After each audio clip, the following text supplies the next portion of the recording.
एक ऐसा समय था जब इंडिया में जो एप्पल की टीम काम करती थी उसने एप्पल को बोला कि इंडियन मार्केट को हम पकड़ते हैं और यहाँ पर अपना सेल बढ़ाते हैं, यहाँ पर मैन्युफैक्चरिंग बढ़ाते हैं। तो एप्पल की जो यूएस टीम थी उसने साफ डिनाई करते हुए कहा कि वो मार्केट हमारे लायक नहीं है, वो बहुत छोटा मार्केट है, वहाँ के लोग हमारे फोन यूज नहीं कर सकते हैं, वो अफोर्ड नहीं कर सकते हैं, वहाँ जाना बेकार है, उससे कोई फायदा होगा नहीं। लेकिन आज के डेट में अगर बात करें तो एप्पल की जो टोटल रेवेन्यू की ग्रोथ है पूरे विश्व में वो है 8% और इंडिया में अगर बात करें तो इसके रेवेन्यू की ग्रोथ है लगभग 45%। इतना अधिक ग्रोथ देकर के एप्पल अब बिल्कुल अपना पूरा इन्वेस्टमेंट पूरा ध्यान इंडिया पर लगाना चाहता है, इंडिया में बहुत अधिक इन्वेस्ट करना चाहता है। अब पहले वो क्यों डिनाई किया यहां से आने से, यहां के मार्केट को क्यों नहीं समझ पाया, क्यों इतना लेट किया आने में, इन सारी बातों को इस वीडियो में समझेंगे। और मेरा मकसद ये होता है कि आप सभी अगर अपना बहुमूल्य समय निकाल करके ये वीडियो देखने आए हैं तो आपको कुछ सही जानकारी मिले, कुछ ऐसी जानकारी मिले जो जानना आवश्यक हो आपके लिए। तो इंडियन मार्केट जो पहले था जब वो आना चाहता था तो सच में इतना बड़ा नहीं था और इंडिया के लोग इतने महंगे फोन यूज बहुत कम करते थे। हमेशा से उस समय लोगों का था सस्ता, सुंदर और टिकाऊ फोन या किसी भी चीज में इन्वेस्ट करना। तो इस वजह से एप्पल के लिए मार्केट उस समय सच में नहीं था। लेकिन आज के डेट में इंडिया सबसे फास्टेस्ट ग्रोइंग इकोनॉमी बनते जा रही है और इसको देख करके सभी कंपनीज यहां पर इन्वेस्ट करना चाह रहे हैं। और एक कारण था कि जब इंडिया में एप्पल अपना विस्तार करना चाह रहा था तो उस समय इंडिया में एक रूल था कि अगर आप यहां पर कुछ भी प्रोडक्शन करते हैं तो आपको 30% जो वस्तुएं हैं वो यहां के लोकल मार्केट से खरीदना पड़ेगा। तो ये सोच करके एप्पल ने बोला नहीं, हमें नहीं जाना, हम क्यों इंडिया पर विश्वास करें और क्यों इंडियन इकोनॉमी में कंट्रीब्यूट करें। क्योंकि एप्पल का सबसे ज्यादा ध्यान चाइना पे था, चाइना में अपना पूरा विस्तार कर चुका था और विस्तार करे भी क्यों ना, बहुत सस्ती मैन्युफैक्चरिंग हो जाती थी और पूरे विश्व का लगभग 25% फोन सिर्फ चाइना में ही इसका सेल हो जाता था। तो उस मार्केट पर अपना विशेष ध्यान देता था। 2013 में जब तक अमेरिका समझा कि सबसे तेजी से ग्रो कर रहा है चाइना, दूसरी सबसे बड़ी इकोनॉमी बनते जा रहा है, कल को हमें भी बीट कर सकता है और सेल्फ डिपेंडेंसी पर काम कर रहा है, यानी खुद पर निर्भर रहने पर वो फोकस कर रहा है। तो ये बात एप्पल को भी समझ आई। उसने भी अब ऐसे मार्केट की तलाश करने लगा जो चाइना को रिप्लेस कर सके, चाइना के अलावा एक ऐसा मार्केट ढूंढने लगा जहां उतनी सेल हो सके और वहां की मार्केट को पकड़ सके। तो उसने जब सोचा तो उसे एक ऐसा देश दिखा जो बिल्कुल आज से 10 से 15 वर्ष पहले जो चाइना था उसी हिसाब से यहाँ की इकोनॉमी ग्रो कर रही है। आज से 10 से 15 वर्ष पहले चाइना में बहुत अधिक यूथ थे, आज इंडिया में बहुत अधिक यूथ उसे दिखे। इंडिया जिस तरीके से आज ग्रो कर रहा है सेम 10 से 15 वर्ष पहले चाइना ग्रो कर रहा था, वहां की इकोनॉमी ऐसे ग्रो कर रही थी जैसे यहाँ की कर रही है। ये देख करके 2016 में मन बनाया एप्पल ने कि हम इंडिया में इन्वेस्ट करेंगे। तो इसके लिए वो इंडिया पहुंचा। इंडियन गवर्नमेंट से इस बार बात किया, बोला कि ऐसा जो आपका फाउंडेशन है 30% वाला कि यहाँ के लोकल मार्केट से आपको सामान खरीदना पड़ेगा, उसको लेकर के कुछ हो सकता है क्या। इंडियन गवर्नमेंट ने कहा कि हम किसी के लिए कोई रूल नहीं बदलेंगे। तो इसने कहा कि हम आपके इकोनॉमी में हेल्प करेंगे। इसने बोला बिल्कुल कोई जरूरत नहीं, हम अपने लिए काफी हैं।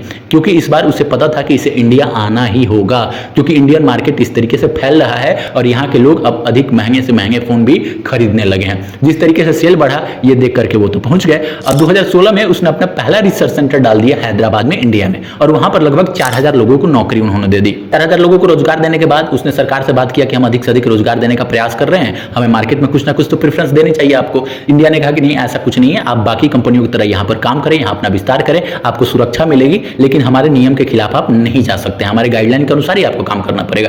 2016 के बाद अपना विस्तार करना शुरू किया। 2017 के बाद इंडिया में प्रोडक्शन अपना बढ़ा दिया। इसके बाद 2018 में इसने अपने टॉप मैनेजमेंट को चेंज कर दिया और टॉप मैनेजमेंट को चेंज करके मैनेजमेंट में इसने आशीष चौधरी को शामिल किया जो पहले नोकिया में काम करते थे, नोकिया का फोन बेचते थे। अब उन्हें आईफोन बेचने को इन्होंने इंडिया में कहा। अब इसके बाद इंडिया में इनकी सेल बढ़ती गई। ये देखते हुए टीम कुक ने विशेष ध्यान यहां देना शुरू किया। कंटिन्यू वो सरकार से कॉन्ट्रैक्ट करते हुए दिखे, बात करते हुए दिखे और यहां पर लगातार इन्वेस्ट करते हुए दिखे। वो मार्केट में उतरना बहुत पहले से चाहते थे, लेकिन अब उन्होंने मन बना लिया कि अगर मैं आने में देर कर रहा हूं तो कोई और कंपनी यहां पर मार्केट पकड़ लेगी और इंडिया बहुत तेजी से ग्रो कर रहा है, इकोनॉमी बहुत फास्ट ग्रो कर रहा है, हमें यहां पर अपना पकड़ बना लेना चाहिए। तो उन्होंने फिर 2023 में, यानी लगभग 26 वर्ष बाद, 1997 से वो इंडिया में है, लेकिन 18 अप्रैल 2023 में उन्होंने अपना पहला स्टोर ओपन किया इंडिया में और 2 दिन बाद पुनः दूसरा स्टोर भी उन्होंने ओपन किया। तो 2 स्टोर उन्होंने इंडिया में ओपन किए और काफी तेजी से यहां पर मैन्युफैक्चरिंग भी कर रहे हैं, काफी तेजी से काम कर रहे हैं और काफी लोगों को रोजगार भी दे रहे हैं। इस तरीके से इंडिया में सेल बढ़ती जा रही है स्मार्टफोन्स की। सभी कंपनियां, सभी आईटी कंपनीज का यहां पर ध्यान होते जा रहा है।